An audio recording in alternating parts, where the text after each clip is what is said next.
Bendiciones para todos. Estamos otra vez aquí por la gracia de Dios en este día miércoles 21 de julio, anunciándoles que hoy es día de oración y testimonios en la Iglesia Advenimiento del Séptimo Día de los Tres Ángeles de la ciudad de Irving, Texas, la iglesia central, como también en la Iglesia Advenimiento del Séptimo Día de los Tres Ángeles de la ciudad de Fort Worth, Texas.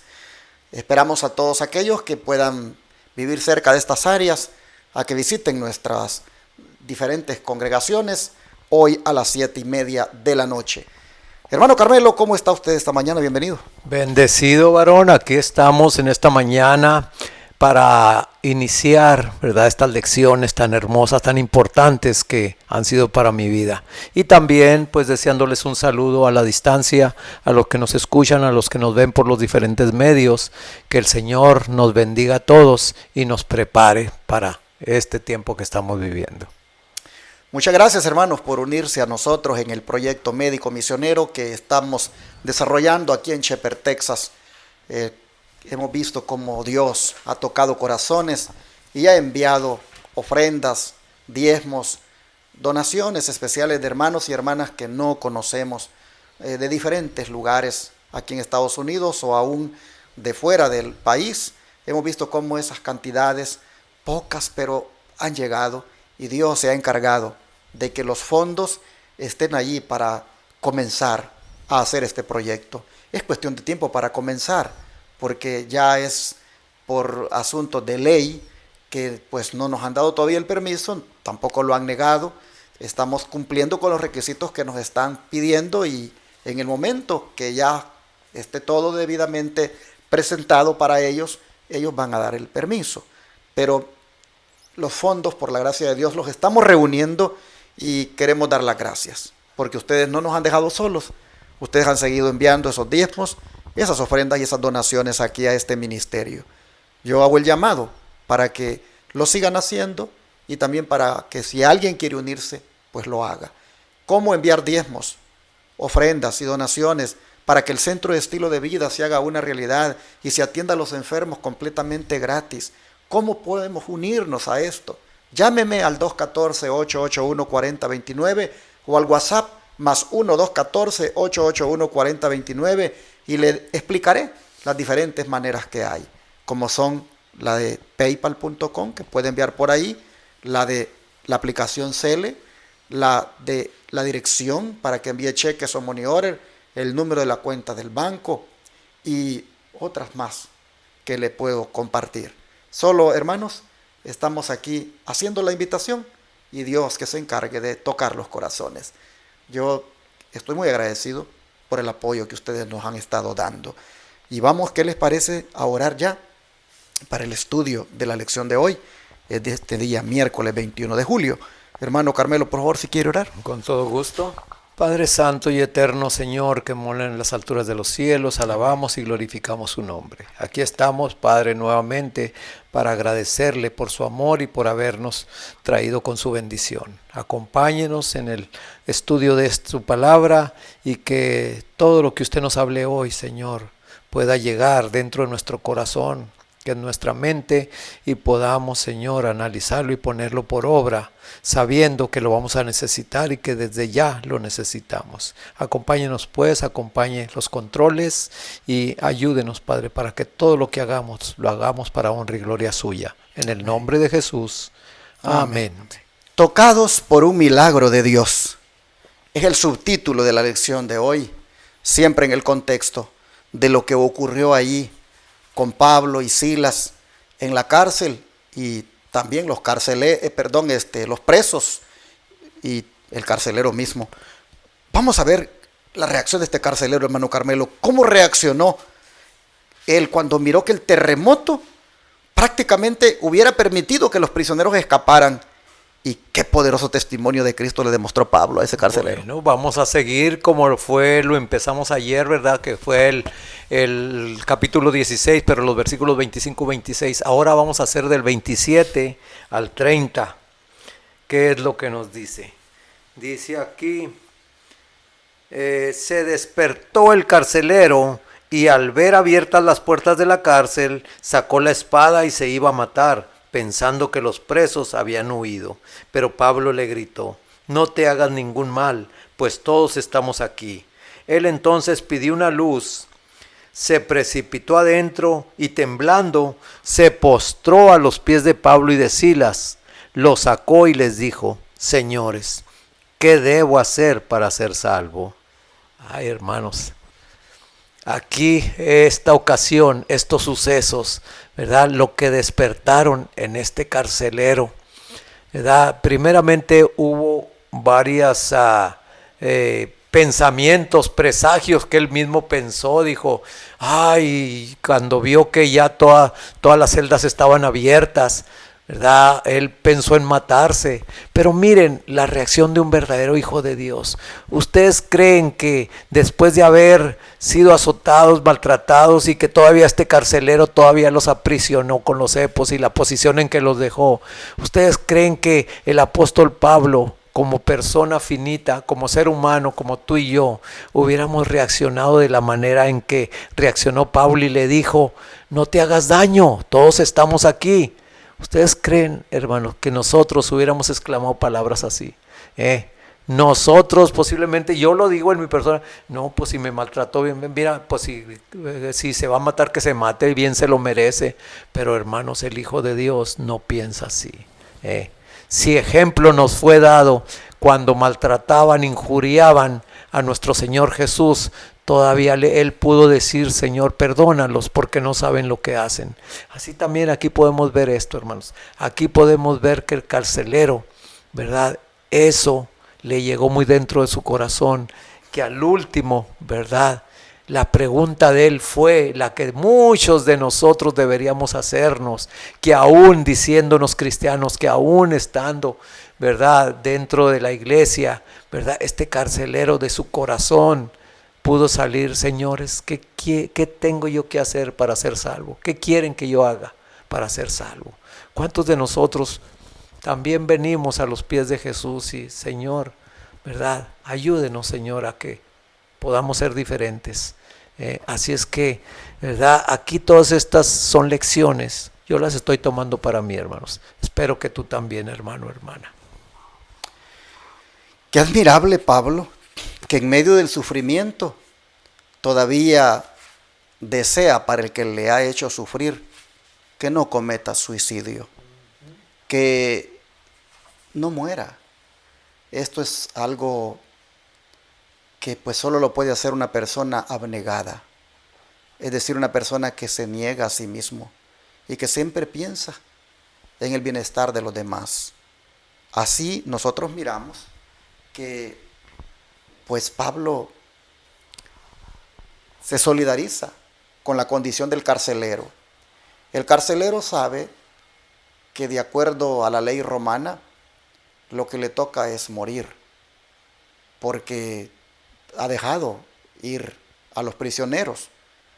Pero sin duda Pablo, al escuchar, gritar, cuando oye que está desesperado, hermanos, Pablo dice: no te hagas ningún mal, pues todos estamos aquí. Esto le ha de haber dado ánimo al carcelero, saber de que todos estaban allí, saber de que no se habían escapado.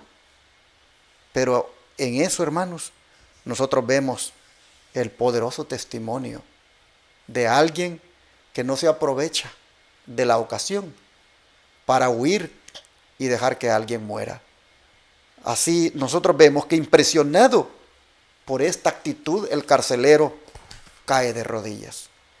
Cae de rodillas y dice: ¿qué debo hacer para ser salvo? Lo saca también, noten ustedes, lo saca a la luz. Pidiendo luz, se precipitó adentro. Y temblando se postró a los pies de Pablo y de Silas. Y sacándolos les dijo: señores, ¿qué debo hacer para ser salvo? Sacándolos. Aquí, hermanos, nosotros miramos el hombre que se entrega, se rinde al Señor.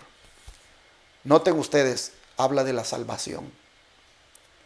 Él sabe que estos siervos han sido llevados a la cárcel porque han sido instrumentos de Dios para traer un mensaje de salvación a Lidia, a aquella muchacha que estaba pues metida en el espiritismo. Él sabe de que injustamente han sido apresados y él entonces ahora quiere la salvación. Él quiere, hermanos, experimentar lo que otros han experimentado, como es el de ser salvos en Cristo. Vamos a mirar en el don profético, hermano Carmelo, cómo la sierva del Señor, Elena White, en los sketches from the life of Paul, ella nos amplía más este punto. ¿Qué le parece? Sí, claro, aquí nos dice que el carcelero estaba seguro de que la muerte sería la pena por su aparente infidelidad. Exclamó en la amargura de su espíritu que era mejor para él morir por su propia mano que someterse a una ejecución vergonzosa. Estaba a punto de suicidarse cuando Pablo clamó en alta voz: no te hagas ningún mal, pues todos estamos aquí. La severidad con que el carcelero había tratado a los apóstoles no había despertado su resentimiento o le habrían permitido suicidarse. Pero sus corazones estaban llenos del amor de Cristo y no tenían ninguna malicia contra sus perseguidores. El carcelero dejó caer su espada y pidió una luz. Se apresuró a entrar en la mazmorra interior y se arrojó ante Pablo y Silas, rogándoles que lo perdonaran. Luego los llevó al tribunal y les preguntó: señores, ¿qué debo hacer para ser salvo? Él había temblado por la ira de Dios expresada en el terremoto. Había estado dispuesto a morir por su propia mano por temor a la pena de la ley romana, cuando pensó que los prisioneros habían escapado. Pero ahora todas estas cosas eran de poca importancia para él, comparadas con el nuevo y extraño temor que agitaba su mente, y su deseo de poseer esa tranquilidad y alegría manifestada por los apóstoles bajo su extremo sufrimiento y abuso. Vio su propia condición deplorable en contraste con la de los discípulos, y con profunda humildad y reverencia les pidió que le mostraran el camino de la vida. Aquí esto me pone a ver una diferencia bien grande con este carcelero, cómo le impactó, ¿verdad?, la situación en la que los discípulos estaban tomando todo esto que había acontecido, con una calma, con una serenidad. Hermano, eso han podido ver a ti en tu vida las personas que te rodean, esa calma. Esta situación, vamos a suponer, esta situación que a muchos los tiene muchas veces hasta sin dormir, hermanos. ¿A ti cómo te tiene? ¿A mí cómo me tiene esta situación? Si estamos en el Señor, es una tranquilidad que se va a expresar, que se va a sentir, hermanos. Ahora, fíjense lo que dice aquí en Hechos de los Apóstoles, la página 176.3. Dice que el carcelero había temblado al ver la ira del Dios manifestada en el terremoto. Cuando pensó que los presos se habían escapado, había estado dispuesto a suicidarse. Pero ahora todas estas cosas le parecían insignificantes en comparación con ese extraño terror que agitaba su mente. Así es que vio en los rostros de estos discípulos la luz del cielo y sabía que Dios había intervenido milagrosamente para salvar sus vidas, y se revistieron de extraordinaria fuerza. Las palabras de la endemoniada, ¿se recuerdan? Cuando dijo ella: estos hombres son siervos del Dios Altísimo, los cuales les anuncian el camino de salvación. ¿Cuántas veces tú y yo no hemos analizado que dentro de nuestro caminar, yo me recuerdo cuando estaba joven, en el trabajo, siempre hay siervos del Señor, hermano? Y me acuerdo yo que un muchacho me hablaba y me hablaba, ¿verdad? Pero yo, como muchas de las personas, ¿verdad?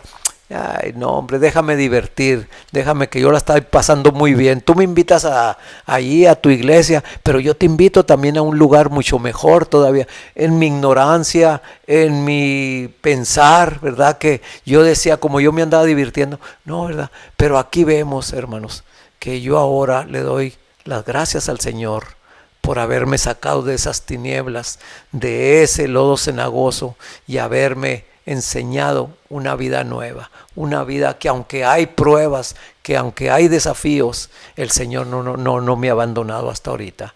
Así es que aquí vemos que esa evidencia, ese ejemplo, ese testimonio de estos discípulos, miren los frutos que estaban pasando aquí ya. Aquí vemos que en Filipos tanto Lidia como la endemoniada como este carcelero, hermanos, son cosas del Señor. El Señor es trabajo del Señor, porque el Señor le había en visión, ¿verdad?, manifestado a Pablo que pasara por allá por Macedonia. Así es que aquí lo estamos viendo. Cuando a ti y a mí también, hermanos, nos diga, no importa lo que venga, como los discípulos, yo no creo que, varón, ellos sabían lo que les esperaba por allá en Filipos. No tenían ni idea. Aquí podemos ver lo que, ay, hermanos, algo pesado que yo, ay, líbreme el Señor, y si Él lo permite, pues que Él vaya conmigo. Así es que el Señor nos ayude y nos bendiga. Solo habían escuchado, sobre todo Pablo, que se le dijo, pasa a Macedonia y ayúdanos. Nunca se imaginaron que por ir a ayudar, esto les iba a venir. Ni se imaginaron tampoco que el varón macedonio era una mujer, eran 3, negociante, una hechicera que necesitaba ser liberada y un carcelero que necesitaba ser salvado. Nunca se imaginaron que el varón macedonio que les dijo pasa a Macedonia y ayúdanos estaba pues reflejado en estas 3 personas. Pero interesante que el carcelero se parece bastante a Pablo cuando comenzaron su camino de salvación, porque si ustedes se recuerdan, cuando Pablo se encuentra con Cristo, Pablo le hace la pregunta al Señor, ¿qué quieres que yo haga? Y el carcelero dice, ¿qué debo hacer para ser salvo? Ambos, su camino a la salvación lo inician haciendo una pregunta en cuanto a lo que deben hacer. A Pablo se le dijo que en tal ciudad vas a entrar y ahí se te va a decir lo que vas a hacer. Y al carcelero se le dice lo que vamos a ver a continuación, porque cómo actuó el Espíritu Santo en esta crisis, según los versículos que siguen, del 31 al 36, de aquí de Hechos 16. Bueno, vamos a seguir leyendo el 31 al 36 ahora, que nos dice, ellos dijeron, cree en el Señor Jesucristo y serás salvo tú y tu casa. Y le hablaron la palabra del Señor a él y a todos los que estaban en su casa. Él, tomándolos en aquella misma hora de la noche, les lavó las heridas y enseguida se bautizó con todos los suyos. Luego los llevó a su casa, les puso la mesa y se regocijó con toda su casa de haber creído a Dios. Cuando fue de día, los magistrados enviaron guardias a decir, suelta a esos hombres. El carcelero hizo saber estas palabras a Pablo. Los magistrados han mandado a decir que se os suelte, así que ahora salgan y márchense en paz. Hasta ahí, hasta el 36, ¿era? Sí. Bueno, aquí, hermanos, podemos ver, ¿verdad?, realmente la actitud de este carcelero, la actitud de estos discípulos también. Y, hermanos, pues, ¿qué has expresado tú cuando el Señor te saca de la vida antigua que andabas? ¿Verdad? Tú quieres y te entregas todo y andas feliz porque ha llegado una luz a tu vida. Así también este carcelero, ¿verdad?, los invitó a su casa, les dio de comer, les lavó las heridas, ¿verdad? Y realmente, hermanos, yo me transporto a esa situación y digo, mira nomás, el Señor lo que puede hacer con personas que no se daría, ¿verdad?, como decimos nosotros, ni un centavo. Pero para el Señor todos somos importantes. Todos somos, ¿verdad?, creación de Él. Y por ser creación de Él, ¿verdad?, aunque nos hemos descarriado, ¿verdad?, Él todavía sigue llamándonos y va a seguir llamando a muchos. Y si te va a usar a ti o me vas a usar a mí, para que sea para honra y gloria del Señor. No cabe duda que en estas palabras, cree en el Señor Jesucristo y serás salvo, prácticamente ellos resumieron lo que debe una persona entender y conocer para alcanzar la salvación. Por supuesto que no es basado en esta declaración solamente el que la persona se salve. Creer en el Señor Jesús implica también creer lo que Él enseña. Creer en el Señor Jesús implica confiar en lo que Él enseña. Salvarse en Cristo significa, hermanos, conocer el plan de salvación. Caminar, valga la redundancia, por el camino de la salvación que es Cristo. Resumieron ellos en la declaración: cree en el Señor Jesucristo y serás salvo, tú y tu casa, todo lo que esté implicado. Estoy seguro que porque en ese momento no había, digamos, tiempo para dar todo un estudio bíblico, los apóstoles consideraron que eso era lo que había que decir, pero que de todas maneras se preocuparon por mostrarles, por enseñarles lo que implica creer en Cristo. Sin duda, hablaron en algún momento o posteriormente todo lo que significa creer. Porque creer, hermanos, también lleva el obedecer. Amén. Y el carcelero, finalmente, por la gracia de Dios, fue salvo. No solo él, sino también su casa, su familia. Es decir, todos aquellos que estuvieron dispuestos a creer en Jesús. Así nosotros vemos que fueron tocados por un milagro de Dios, pues el carcelero y su familia y todos los demás. Para cerrar, el don profético nos tiene todavía una declaración más. Sí, aquí en Hechos de los Apóstoles, página 176, que dice: una influencia santificadora se difundió entre los presos y todos estaban dispuestos a escuchar las verdades habladas por los apóstoles. Estaban convencidos que el Dios a quien estos hombres servían los había librado milagrosamente de sus cadenas. Aquí podemos ver el testimonio real, porque aún los presos estos lo presenciaron, ¿verdad? Lo experimentaron ellos también.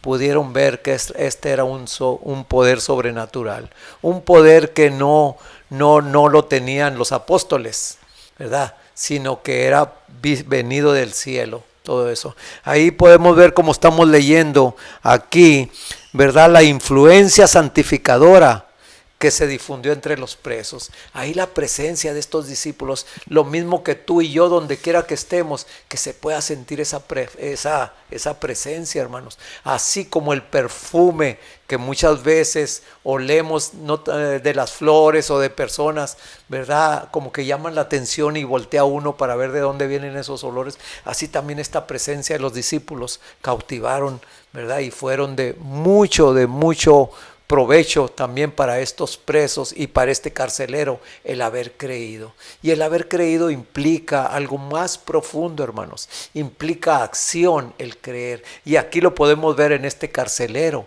que no solamente él creyó, ¿verdad? Sino también él actuó, porque él les lavó las heridas, porque él los llevó a su casa para que comieran, en un trato que se le dio. En otras palabras, muchas veces decimos, creemos, ¿verdad?, en el Señor y ya somos salvos, pero no hacemos otra cosa, cuando lo importante es la práctica, lo práctico.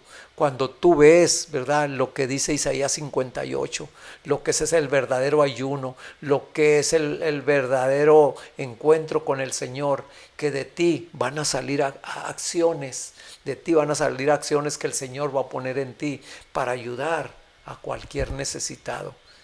Necesitado de palabra, necesitado, si tú estás en los recursos que lo puedes ayudar, con todo gusto hacerlo también, hermano. Así también este carcelero se vio allí y lo vamos a ver más adelante. Por eso se fundó una iglesia ahí en Filipos, que es la que tenemos en la palabra de Dios, a la iglesia de los filipenses, ¿verdad? Así es que el Señor nos ayude, que donde quiera podamos ser luces.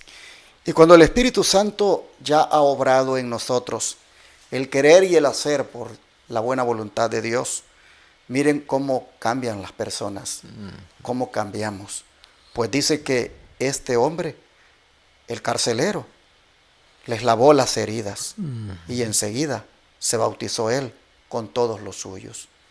yo me lo imagino, después de haberles abierto las piernas y apretado sus pies en el cepo, a lo mejor con esa gran dureza, con esa crueldad con la que estos soldados romanos hacían eso. Ahora, hermanos, lo veo con qué ternura, lavándoles las heridas, con qué ternura, pues mostrando el amor de Dios y luego bautizándose. Así, hermanos, obra Dios en las personas, por muy duras que sean, les ablanda el corazón y los vuelve compasivos, los vuelve pues personas agradecidas, como este carcelero lo está siendo. Creo, hermanos, que necesitamos un toque también nosotros milagroso, para poder ser pues cambiados como lo fue el carcelero. Necesitamos que el Señor toque nuestra vida. Necesitamos, hermanos, que pues haya un milagro de la conversión en nosotros también. Este día creo que es un buen momento para pedir a Dios que obre en nosotros el milagro de la conversión, ¿no les parece? Que nosotros también le digamos al Señor que toque nuestra vida. Amén. Y nos llegue a transformar al punto de que también digamos, ¿qué debo hacer para ser salvo? Vamos a orar, ¿sí, hermano? Una cosita más, varón, perdón. Eso de le lavó las heridas. El carcelero no puso en un sirviente, varón, no puso para que se las lavara. No, él mismo. ¿Qué enseña eso? Una actitud, ¿verdad?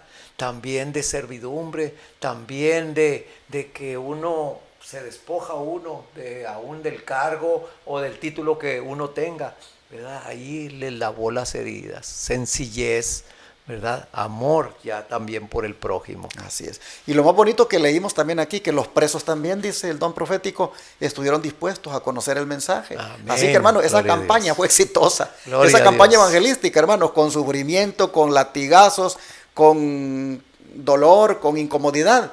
Fue una campaña evangelística con una ganancia de almas tremenda, hermanos, por el poder de Dios. Gloria a Dios. Vamos a orar. Padre nuestro, te queremos suplicar, Señor, que también a nosotros nos toques como tocaste al carcelero. Sí, Señor. Como tocaste a los demás presos, para que también nosotros, Padre, seamos salvos. Amén. Es decir, que nosotros también experimentemos ese milagro de la conversión. Señor, cuando tú tocas con el poder de tu espíritu a un hombre, a una mujer, ocurre un milagro. Y lo vemos aquí en el carcelero. Vemos también a su familia bautizándose. Vemos a los presos, Señor, interesados en el mensaje. Y también, Padre, sin duda, recibiendo a Jesucristo. Oh, Señor, te queremos pedir que, por favor, este día toques nuestra vida. Amén. Sí, toques Señor. Nuestra mente, nuestros labios, todo nuestro ser, al punto de que ocurra una transformación en nosotros. Y que nos interesemos en querer ser salvos hoy y todos los días. Amén. Rogamos esto en el nombre de Jesús. Amén.